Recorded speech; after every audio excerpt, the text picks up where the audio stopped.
ভারতীয় ক্রিকেটে অধিনায়কত্ব মানেই শুধু একটি পদ নয়, এটি একটি সম্মান, আস্থা ও উত্তরাধিকারের প্রশ্ন।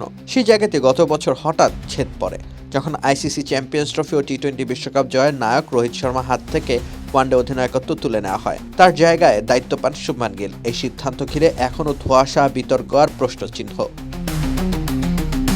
সাবেক ভারতীয় ক্রিকেটার মনোজ তিওয়ারি মনে করেন, এই সিদ্ধান্তের নেপথ্যে প্রধান নির্বাচক অজিত আগারকারের পাশাপাশি হেড কোচ গৌতম গম্ভীরের ভূমিকাও উপেক্ষা করার মতো নয়।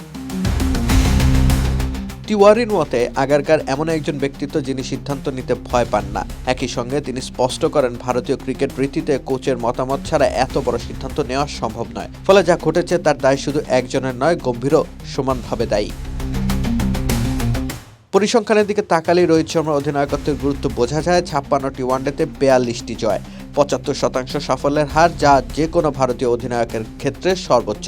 এমন একজন নেতাকে হঠাৎ সরিয়ে দেওয়াকে তিওয়ারি সরাসরি অসম্মানজনক বলেই মনে করেন। ম্যাজিক হার্বাল টুথপেস্ট দূর করে দুর্গন্ধ সৃষ্টিকারী দাঁতের সমস্যা।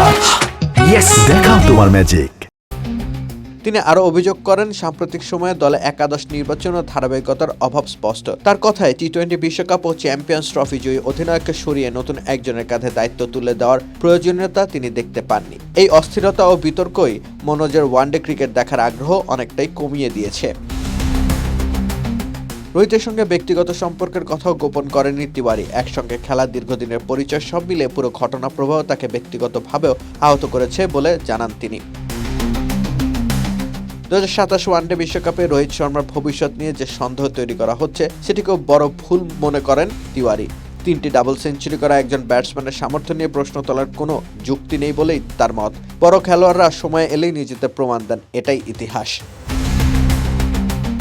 সবশেষে তিওয়ারির অবস্থান একেবারে স্পষ্ট। রোহিত শর্মার ক্ষমতা নিয়ে সন্দেহ করা যেমন ভুল ছিল, তেমনি তাকে ওয়ানডে অধিনায়কত্ব থেকে সরানো ছিল ক্রিকেটীয় যুক্তির বাইরে। রাকিব হোসেন রুম্মান, খেলা 71।